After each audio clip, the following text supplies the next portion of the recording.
Hey guys, my name's Ben Howard and we're back out here at Holston Creek. This time we're going to be trying to get under par on the blue layout. If you see my previous videos out here or my series of me trying to beat 18 over on the gold layout, this is going to be a similar series to that, but like I said, we're going to be trying to get under par on the blues. While the blues are easier than the gold layout, I'm trying to think of what the main differences are, because I know there's two holes that we play from the same pin position and tee position as the golds. I think there's 2 to 3 holes where we play the same tee pin locations, but they increase the par by 1. And then a majority of the holes have a new tee placement, but we're still playing the same pin placements. But after playing some practice rounds and kind of trying to just get a feel for the course after not really playing it for that long, this is going to be a lot harder than trying to get 18 over on the gold layout. For the gold layout, I didn't really have to play my best golf. I really just had to play smart and throw the shots that I knew I could. But from the blues, I'm going to have to get birdies, and there are birdies available on almost every hole, but there's also pars, bogeys, and double bogeys available just as easily on every hole. So this isn't a series I'm expecting to last like 6 attempts like the gold layout one did. I'm expecting this one to last a long time, and I'm going to have to put in a lot of attempts at this one. But just like in the gold layout series, I'm going to be doing a giveaway for every stroke I'm able to beat my personal best by. My personal best is 3 over out here. So if I'm able to get to 2 over, I'm going to be giving away this Shadowstone Sea Line Method. If I'm able to get to 1 over, I'm going to give away this Huck Lab stamped Mutant. If I'm able to get to even par today, I'm going to be giving away this ESP Jawbreaker Zeus. And if I'm able to get to under par today, I'm going to be giving away this Goliath Disc Slingshot that's been stamped with my logo by Happy Little Accidents on Instagram. If you're interested in checking out his dye jobs, or you're interested in getting a disc dyed like this yourself, please go check him out on Instagram. I'll make sure to have a link to him down in the description. And yeah, I think that's everything, so let's go and get into it. Oh yeah guys, and one thing I did forget to mention in the intro, if you're sad that I'm not going to be playing the gold layout anymore out here, if you go over to the Disc Golf Pastor's YouTube channel, he's actually doing a series basically the same as mine, except he's trying to get under par on the gold layout. I believe he's doing a monthly series with that, and he's doing like some punishment stuff with that, where I know the last one he did, it was for every stroke he was over par, he had to run a mile. So if that sounds interesting to you, I'll make sure to link that in the little eye icon, and I'll make sure to put that down in the description as well. But right now we are on hole 1. This one's a par 5, 722 feet. From here we gotta get past this tree in the middle of the fairway, and we've got a dog leg left. From there it goes straight that way for about 450 feet into like a really tight tunnel with a low ceiling. So best thing you can really do off the tee is just get past this tree, either by going around it on the sides or going over it, getting around the dog leg and setting yourself up well into the gap. From there, you can penetrate down into the gap and actually have a look for eagle or a birdie from the golds, but odds are I'm just going to be playing it safe, trying to get the birdie on this hole, because starting out with a birdie will be really nice.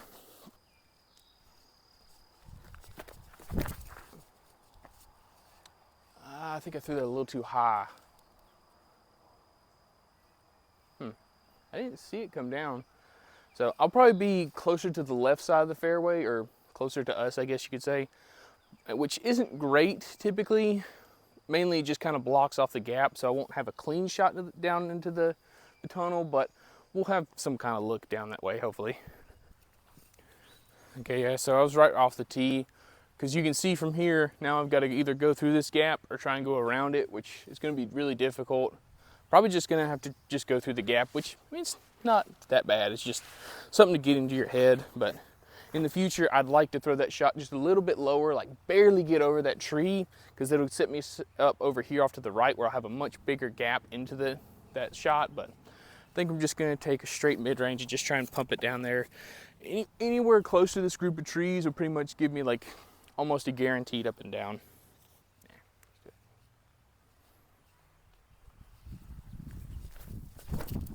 I turned it over. Kick out.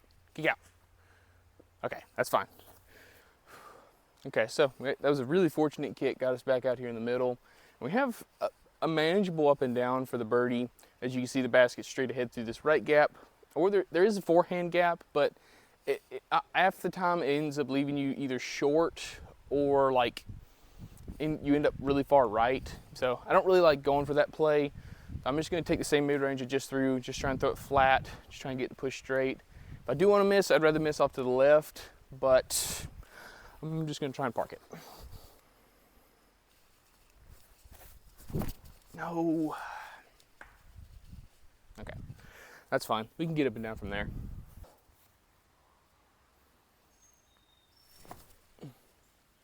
Flatten out, flatten out.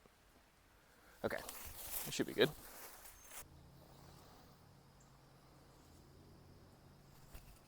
Come on. Yes, there we go. All right, guys, we're on hole 2. This one's a par 5, 995 feet. We're basically going straight up this hill, over the top of it, back down the other side, then back up the next hill. I can get the birdie on this hole, but it would require 3 perfect shots. So odds are we're gonna be playing for par or bogey, but off the tee, we're just really trying to throw a shot up this hill as far as we can. This low ceiling makes it really difficult. So any distance I can really get through the gap is great. From there, if we can get on top of the hill, we can have a look into the green. Like I said, it's going to require 3 perfect shots, and all of them require about 400 feet of power. So just getting out of this hole with a par or a bogey is going to be perfectly fine. But at the start of this, just really want to get through this gap.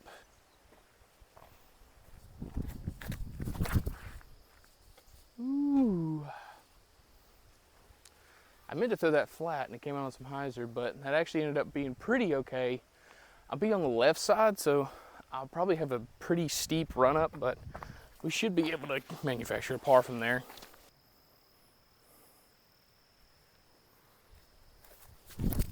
Oh, dang, early. Okay, I think that's set. As long as we're not in that stuff, we won't have to like pitch out. I could probably throw a shot out, but ooh, that's gonna make the par really hard. Okay, so we did penetrate a little too far, so I'm gonna have to pitch out. So I'm gonna be playing for bogey from here out, which shouldn't be too bad. I really just want to get this out in the middle, put myself in a good position.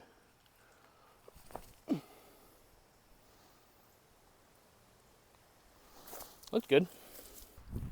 Okay, so we almost actually got out to where I would need to be to try and get up and down for a par, because this isn't bad, but we're probably about 450 feet out, and I've got really bad footing up here.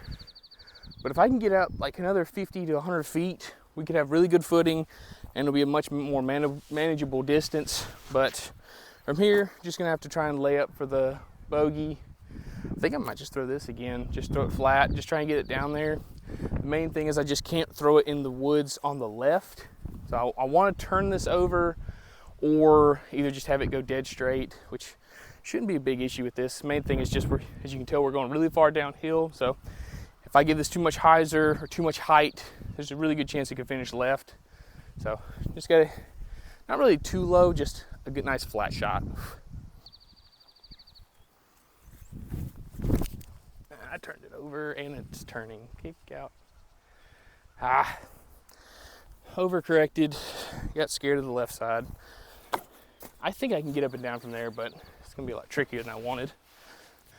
Okay, so I guess we got a really good reaction or a good kick or something, because somehow we ended up down here in the middle of the fairway. But probably about 200 feet away, maybe a little bit shorter, but I'm gonna go stand still with the mid. Just trying to get it up there.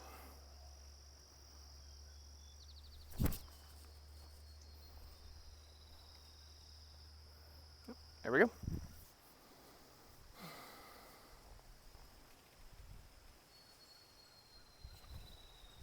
Yes, there we go. All right, guys, we're on hole 3. This one's a par 3, 270 feet. This is the first hole where I would say I really need to get a birdie. Like I said, 270 feet, so it's up this hill, through this gap, tucked off to the left. Best play I really found is like a shot where you throw something that's overstable and a little bit of flex to kind of make this gap just a little bit wider, and about halfway up the fairway you want it to flatten out and come back to the left, just in front of this tree or this group of trees right here. If you get it in front of them, you'll be up there for pretty much like an easy birdie putt. If you go past them, you'll probably be long in the basket. Let's see. I'm gonna go with a fairway driver. I've gotten a mid up there before, but I think the fairway driver is gonna be best because I can throw it a little bit softer, and I know it's gonna give me that hard left finish.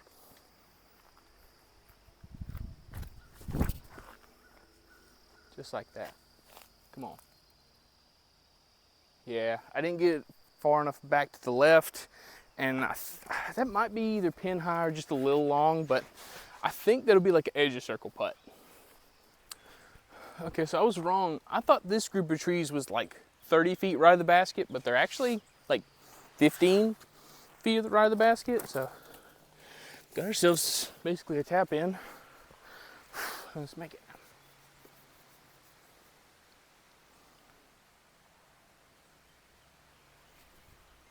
Yes, there we go. All right, guys, we're on hole 4. This one's a par 4, 482 feet. From here, you can see the gap we're trying to hit straight in front of us.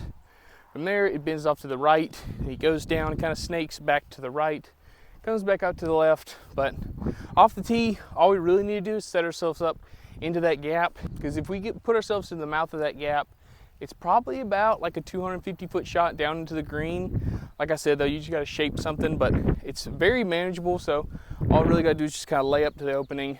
The place I'm trying to land is basically between these two trees on that flat part, so that way I'll have flat footing, and I'll be right in the gap, so I won't really have to worry about like trying to run up downhill through a gap. I'll be in the gap. So let's go into it.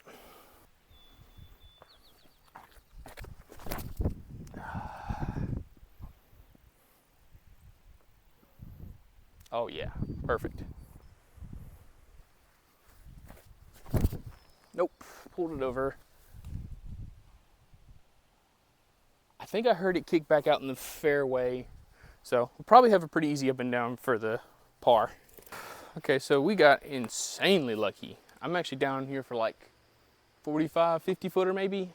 I'm not really gonna be running it because we're going downhill, so it's a good chance I'd end up really far along, but it's a really nice, easy layout for par. I'll take it.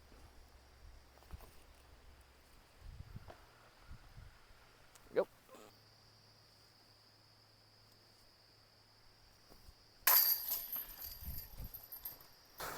All right, guys, we're on hole 5.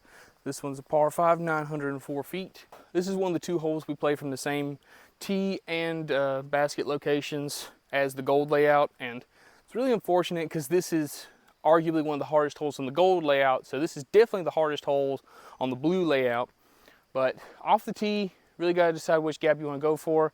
If you go down the right, you got to lay up to the swamp you can see straight in front of us, which is out of bounds, and throw across, or you can go down this left gap where you kind of play alongside the swamp.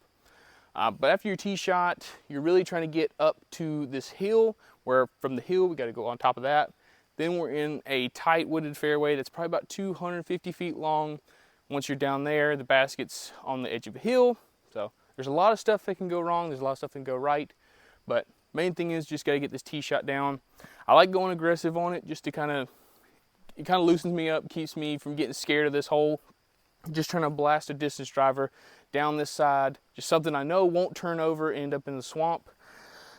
So go ahead and do it now.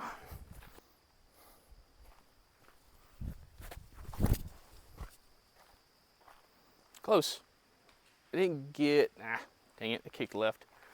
I'll probably be down there on the bike trail. That was close. This tee pad's not great for really hard thrown run-ups like I like to throw when I'm throwing my distance drivers. So I might need to step down to like a flippy fairway. I just don't like bringing any left to right movement into play. So, I don't know. We'll work on it and figure it out for next time. Okay, so we ended up on the bike trail. I'm gonna hurry so that way we're not in here when somebody comes through with a bike. But we actually got a really nice open gap. Just gonna try to turn over a forehand, just keep in the middle of the fairway.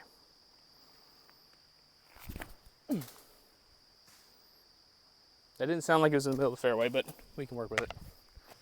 Okay, so my ears were wrong. We're in the middle, kind of. From here, really just trying to throw something to the left side of this yellow sign you can see straight in front of us.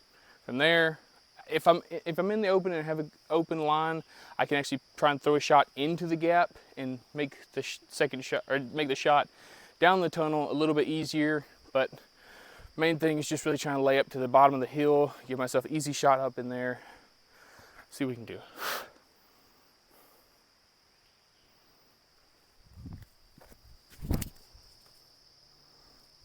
Come on back, come on. Okay, that's really good. Okay, so I threw it like I meant to. The main thing I forgot about was the fact that if I'm too close to the hill, I'm gonna have to throw the disc two nose up to where I'm not really gonna get any forward movement. So I'll have to remember that in the future. I need to lay up a little bit, like 30 feet short of where I am here. It's really tempting to go for like a thumber or something stupid, but I think I'm just gonna go with a flippy putter, just trying to throw it straight and just put it in the middle.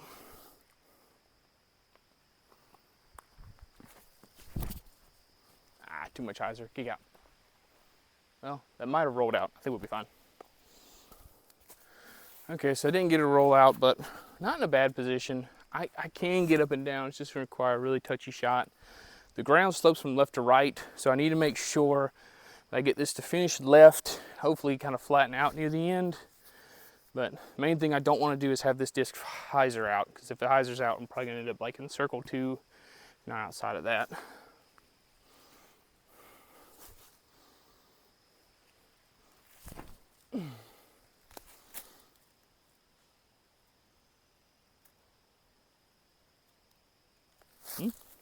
Can't really see it, but it sounded good.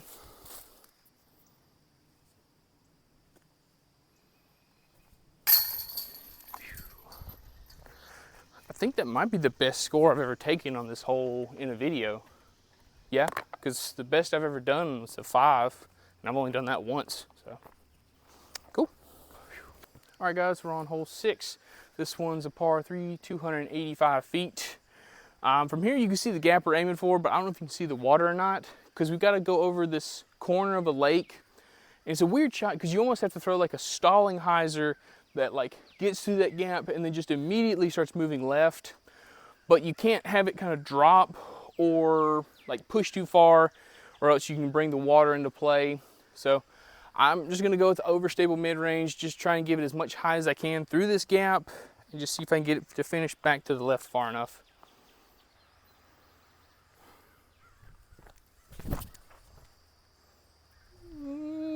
Maybe. I didn't hear it hit the water, so it sounds like it might be safe for that, or at least I crossed up there, so should have at least a par look. Okay, so I got as close to getting the water as I possibly could have. Let's see, I'm trying to take my meter off the water. So it should be right about there. Yeah, we got insanely lucky on that. Which that's about what you have to do in order to really park this hole. You've got to like really challenge the water and try not to go long or up on the bank. But I'm gonna make a putt.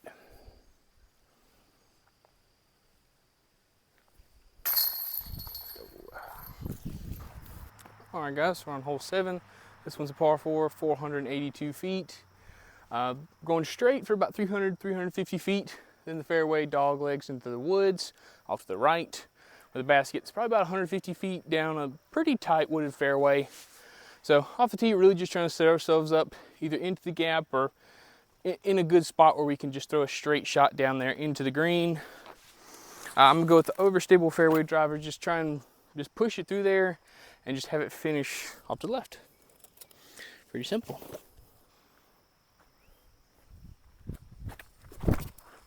I pulled it. Kick out. Come on.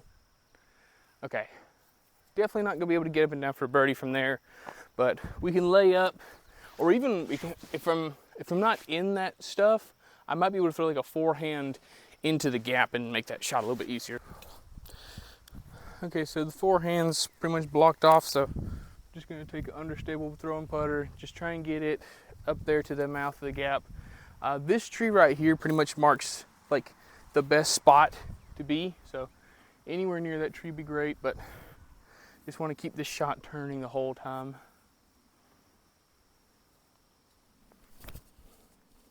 Just like that. That's perfect. Okay, so we put ourselves pretty much in perfect position. Really nothing too much in the way. just going to go with the forehand mainly just so I can kind of get the shot to move from left to right, because there's less stuff off to the right. Just need to throw this pretty much just straight at the basket.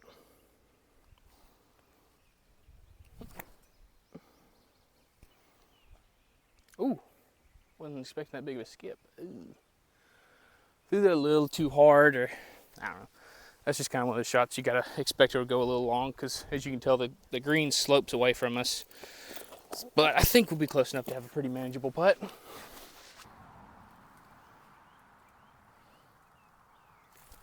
Get there. Yes, there we go.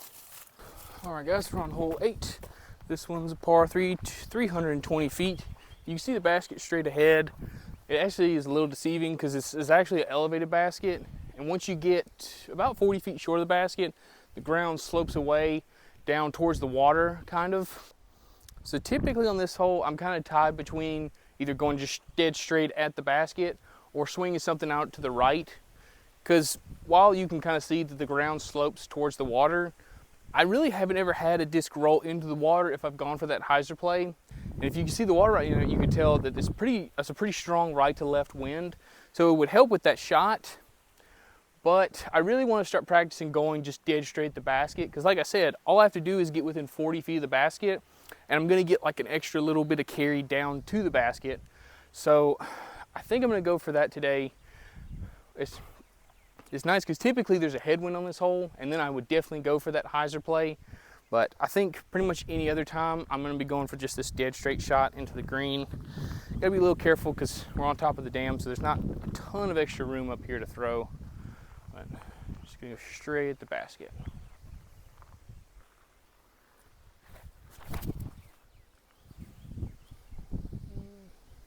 Just get through everything. Okay, that got really lucky, and that might be a really long putt. Like I said, it's an elevated basket, and there's like a holly tree directly behind the basket. So if you run the putt, there's a really good chance you could end up in there if you miss. So if I'm not inside the circle, I probably won't run it, but I don't know, we'll see.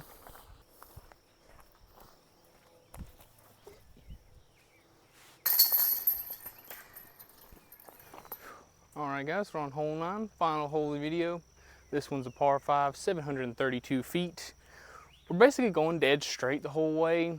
Like, this is the most curve you'll see out of this whole fairway, but it does kind of zigzag a little bit, like you'll see later on. But a majority of the hole is pretty straight. There's a few trees in the fairway we gotta miss. But like I said, 700-foot par 5. If I throw 3 250-foot shots, that'll put me 20 feet past the basket. So really don't need to be very aggressive. The only reason I'm going fairway driver off this tee is because I want a lot of right to left movement, or left to right movement through this gap. So that way I'm out there in the middle of the fairway. But after that, I'm just trying to stick to mid ranges and putters from there, unless I really need a lot of distance or I need more shot shaping. But yeah, like I said, off the tee, we're just trying to get out in the middle with a left to right bending shot. Just gonna try and throw this flat right at this tree and get it to bend off of it.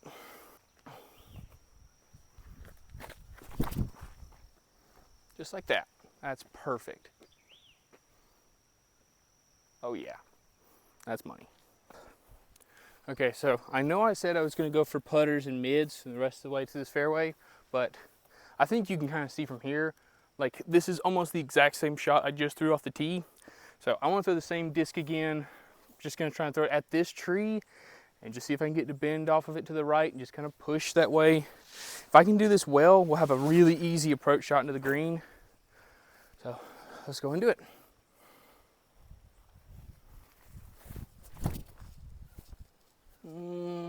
Okay, spinning right far enough. Just get down. Okay, yep. Just threw that a little too high, a little too nose up, and it got enough height to where it could finish back to the left. But I mean, we're probably going to be about 200 feet away from the basket, so should be a manageable up and down. Get through, get through. Okay. I turned that over too much.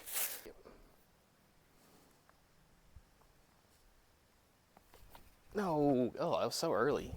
Ew.